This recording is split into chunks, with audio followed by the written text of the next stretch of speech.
Temperamental, eh? Well, we'll settle this later. All right, dear Roy. You see, my paper is awfully anxious to get the dope on the trial and your biography. Of course, your name is... Tilly LeVay. LeVay? LeVay. How do you spell it? LeVay. L-E-V-Y. LeVay. Oh, I see. Well, now give us the whole story. Well, I'll tell you. It was like this. From Delancey Street, all the way out to the Golden West, to Hollywood I traveled to take the movie test. Well, I went the rounds, but each director showed me to the door, until one day it got my goat, and boy, I sure got sore. I started in to swear and holler to my heart's content, when suddenly the director shouted, "That girl has temperament." So now, I'm a temperamental Tilly. I drive director silly. My temperament's the talk of Hollywood. Just plain crazy, my mother used to call it. But in Hollywood, it's temperament. And buddy, how they fall for it. So I'm a temperamental Tilly. Hot as a bowl of chili. My temperament's the talk of Hollywood. Put that down. My temperament's the talk of Hollywood. Well, the first thing I discovered was, to be a hit in Hollywood, you had to have an accent.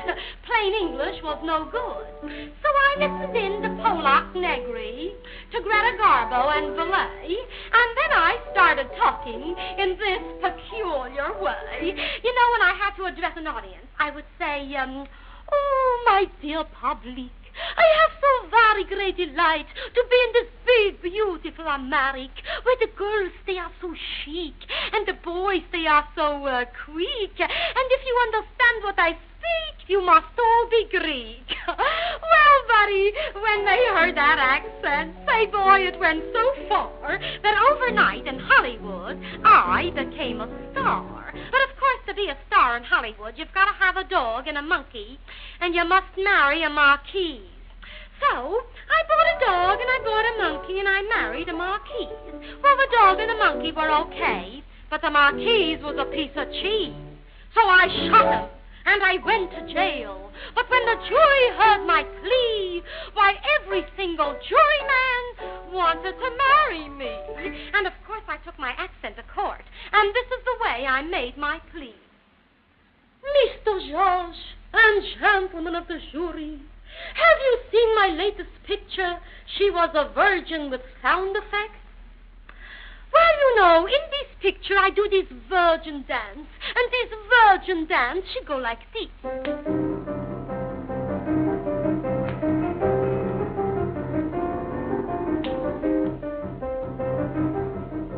Now you see this dance. She is very artistic, and she make my temperament very tired. So at night I come home, and I am what you call knacked out. And then my husband, that Marquis, he come home and he say to me, "Oh, Marquisa, make me some knishes." And I say to him, "But I am very tired from this dance. I cannot make knishes tonight." And he say, "But I want some knishes." And I say, "I am sorry, I cannot make knishes." He say, "You must give me knishes." I say, "I can't." He say, "Knishes." I say, "No knishes." He say, "Knishes." I say, "No." He say, "You give me knishes or else." Oh, gentlemen of the jury, these or else, she get what you call my goat. I take my pretty little pistol and knack, I shoot him. Gentlemen of the jury, this is my story, and I am stuck with him. Well, the judge's eyes were full of tears as he tried to wink at me, and the jury brought the verdict in, not guilty. I was free. So now I'm a temperamental Tilly. I drive producers silly. My temperament's the talk of Hollywood. Put that down. My temperament's the talk of Hollywood.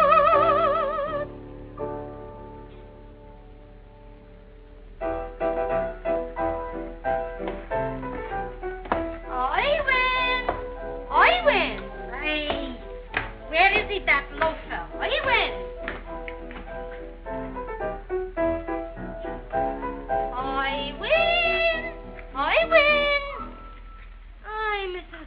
Mrs. Mulligan. I'm telling you, that boy of mine, my Ivan, is that a loafer. A minute he won't sit in the house, just like his father. I bought him a fiddle. Does he practice? I bought him a book. Does he read it? Mrs. Mulligan, what did my mother used to say? Never trouble, until trouble troubles you. Some wise man says, and it's true. Oh, if I had listened to my mother's advice, I wouldn't be feeling blue. They told me not to marry Abe, but I loved him with all my might. So I eloped with him and ran away. Then I found that they were right, so that I cannot say I don't know why I love him. He's such a bum. All night he plays poker. He never comes home. But when he says, Rachel, come to me, I come. You know why? Because I must have that man. We moved to the Bronx, though we ain't got nothing. He became a sport with golf sticks, and he's treating me rotten. Oh, I'd like to curse him in his totten, but I must have that man. Before we were married, he said he would treat me like Gloria Swanson's twin. But since we are married, he's treating me more like I was Rin Tin Tin. He spends money on chickses. I know, I'm not blind. While the children go barefoot, but he doesn't mind. Oi, Jakey hasn't got a pair of pants on his bed, but I must have that man. Aye, Mrs. Mulligan, I know the world will laugh at me and say that I'm a fool. I know that he's a gunner and he's using me for a tool. But I'm trying so hard to keep him clean. And I know someday I'll win. And until he knows what's wrong and what's right, why, I just won't give in. I know that I'm his only love, and me he won't be forsaken. So he can come home as late as can be, as long as he brings home the bacon. Oh, but Mrs. Cohn, see how they're peeling the potatoes. Sure, they're cutting them off a bit. Makes no difference, Mrs. Mulligan. My family's on a diet. They don't eat potatoes, especially my A.B. He's so conceited. He's afraid he'll lose his physic. But I'm telling you, when it comes to beauty, I won't even speak. He doesn't know no Latin, and he doesn't know no Greek. But when it comes to loving,